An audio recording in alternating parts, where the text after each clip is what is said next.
अमूता versus AR Subramanian.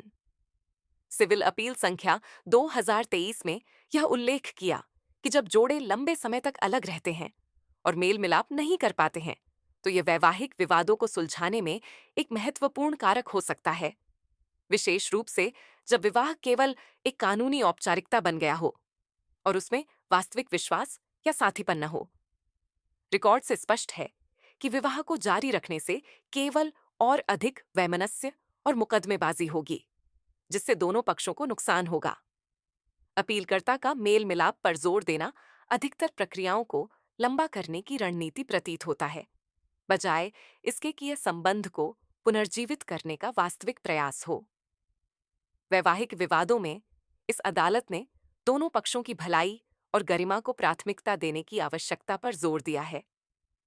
जब विवाह दुख और संघर्ष का स्रोत बन गया हो, तब उसे जारी रखने के लिए मजबूर करना विवाह संस्था के मूल उद्देश्य को ही कमजोर करता है। वर्तमान मामले में दोनों पक्षों के हितों की सर्वोत्तम रक्षा इस बात में है कि दोनों पक्ष स्वतंत्र रूप से अपने जीवन को आगे बढ़ाने में सक्षम हों। यह कहा गया कि विवाह का आधार विश्वास, साथ रहना और साझा क्षण होने चाहिए।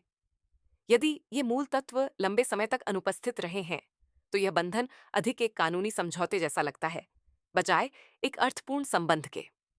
इस न्यायालय ने लगातार कहा है कि लंबे समय से अलगाव और चीजों को सुधारने में असमर्थता तलाक के मामलों में महत्वपूर्ण होती है। न्यायालय ने यह देखा जब उसने एक महिला की उस उच्च न्यायालय के निर्णय के खिलाफ अपील को खारिज कर दिया, जिसमें उसके पति को मानसिक क्रूरता के आधार पर तलाक दिया गया था। यह ध्यान दिया गया कि साक्ष्यों से पता चलता है कि महिला ने ऐसी स्थिति बनाई जिससे उसके पति को गंभीर भावनात्मक पीड़ा हुई। उसने उसके और उसके परिवार के खिलाफ झूठे आपराधिक आरोप लगाए, जिससे न केवल उनके संबंधों को नुकसान पहुंचा, बल्कि उसकी प्रतिष्ठा और मानसिक शांति को भी ठेस पहुंची। 20 साल अलग रहने से यह धारणा और मजबूत होती है कि विवाह अब काम करने योग्य नहीं है। हालांकि हिंदू विवाह अधिनियम विवाह के अपरिवर्तनीय टूटने को तलाक का कानूनी आधार नहीं मानता। अदालत ने कहा कि उपयुक्त परिस्थितियों में जब विवाह को बचाया नहीं जा सकता, तब भारतीय संविधान के अनुच्छेद 142 के तहत अपनी शक्तियों का उपयोग किया जा सकता है।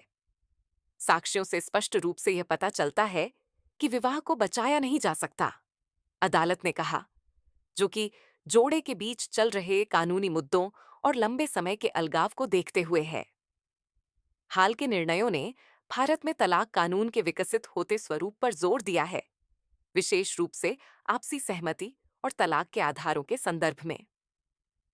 सुप्रीम कोर्ट ने स्पष्ट किया है कि आपसी सहमति तलाक के लिए 6 महीने की ठंडा होने की अवधि को छूट दी जा सकती है, जिससे उन कपलों के लिए प्रक्रिया तेज हो जाती है जिन्होंने अपनी समस्याओं का समाधान कर लिया है। इसके अतिरिक्त अदालत ने विवाह की अविज्ञेय टूटन को तलाक के लिए मान्य आधार के रूप में मान्यता दी है।